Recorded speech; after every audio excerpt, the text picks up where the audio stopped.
Le News Talk, c'est votre émission de société et d'actualité présentée par Marcus.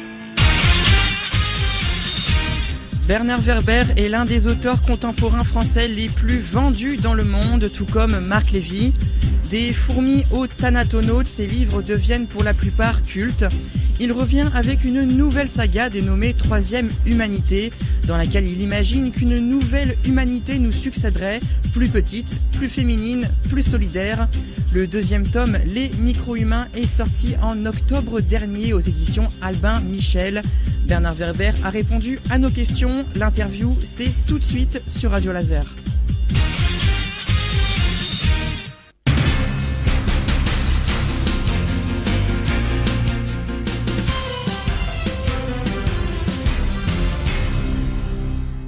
Bernard Werber, votre nouveau roman Les Micro-Humains est sorti en octobre dernier aux éditions Albin Michel. C'est donc en réalité le second tome de votre saga Troisième Humanité.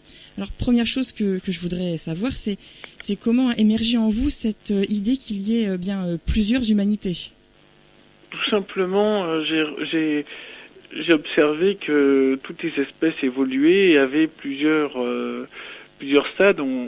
Pour prendre un exemple, les dinosaures, c'est le premier stade du reptile, et les lézards que nous avons actuellement, c'est le deuxième stade. Donc j'ai fait que reporter ce mécanisme de rétrécissement des espèces qui s'applique à d'autres animaux, j'ai appliqué à l'homme.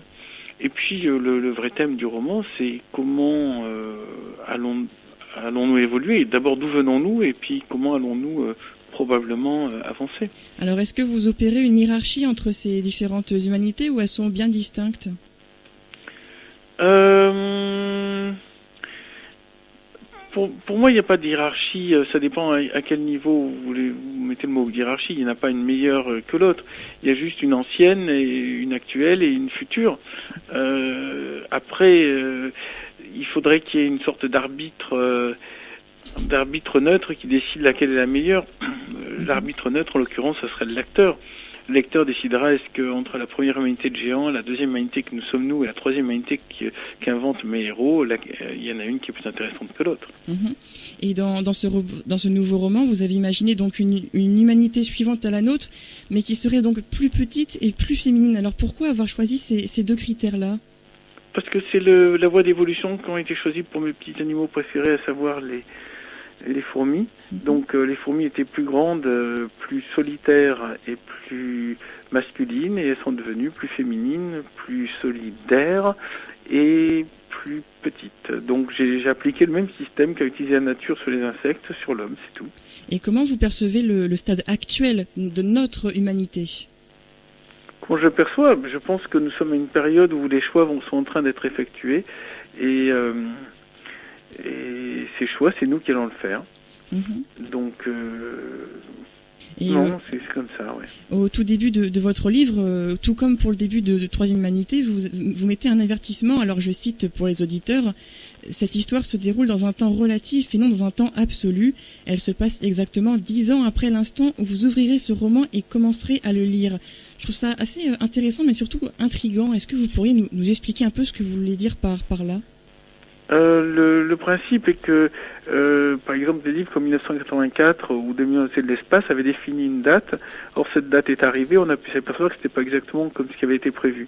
Alors, pour éviter d'être exposé à ce risque, tout simplement, j'ai mis cette phrase, l'avertissement, à savoir que c'est 10 ans après le moment où on ouvre le livre. Donc, si on lit le livre en l'an 3000, ce sera en l'an 3010 que se passe l'intrigue. Et j'ai essayé d'imaginer une sorte de futur déplaçable. Et malgré cet aspect intemporel que vous précisez dès le début du roman, est-ce qu'on peut dire que ça reste un roman d'actualité? Pour moi, c'est de l'actualité. Oui, c'est de l'actualité. Enfin, c'est lié à ce qu'on voit actuellement aux informations. C'est juste une petite projection. Je pousse un tout petit peu le coup suivant des problèmes qu'on voit avec la pollution, qu'on voit avec les guerres, avec la bourse, avec l'ONU, avec la conquête de l'espace. J'ai essayé juste de projeter un peu plus loin pour voir ce que ça allait donner. Pour écrire un roman sur l'humanité, il faut opérer un recul sur soi-même, je suppose, une réflexion philosophique. Comment vous avez fait ça? Ça m'amuse. Depuis le début, ça fait 22 ans que j'écris. que je suis publié. Ça fait maintenant plus de 30 ans que j'écris. Faut voir une chose, c'est que je considère que n'importe quel humain doit se poser cette question: d'où venons-nous, qui sommes-nous et où allons-nous? Et c'est pas de la philosophie, c'est juste de la curiosité. Et je crois que le drame, c'est ceux qui vivent juste dans un petit quotidien avec le boulot, la famille et la santé, et qui ne réfléchissent pas à la perspective de l'espèce dans laquelle ils sont. Mais j'ai écrit ce livre pour juste précisément donner envie aux gens d'avoir un peu de perspective et de prendre un peu le large. Est-ce qu'on peut appeler ça quand même de la science-fiction philosophique ? Moi j'appelle ça la philosophie fiction, comme ça c'est plus court tout simplement.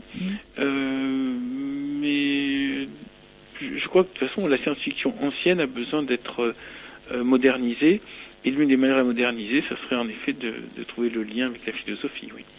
En quelques mots, c'est quoi le message concret, ou pas concret d'ailleurs, que vous voulez faire passer à travers cette idée des micro-humains ? Nous sommes actuellement dans un carrefour, et si on se trompe, on peut tout foutre en l'air, mais si on réfléchit bien et si on a de l'imagination, on peut tout sauver. Voilà le message un peu subliminal que transporte le roman. Aspect que je voulais absolument aborder avec vous, c'est l'encyclopédie du savoir relatif et absolu. Elle est présente dans quasiment toutes vos sagas, il me semble, oui. Et elle est constamment... Pas dans toutes, en effet. Pas dans toutes, effectivement. Elle est constamment renouvelée. Par contre, quel travail vous opérez pour réussir à construire cette encyclopédie que personnellement j'appellerais continue ? D'abord, moi j'étais journaliste scientifique, donc j'avais noté plein de petites histoires marrantes que j'avais pas pu traiter en article, donc je les passe maintenant en encyclopédie. Et puis c'est une manière d'aérer le texte et de lui offrir encore une autre perspective, c'est-à-dire que vous avez l'histoire et à côté vous allez avoir tout le travail autour de documentation qui va être présenté. Et comment dire, bon, nous sommes dans une émission jeune, tout du moins étudiante.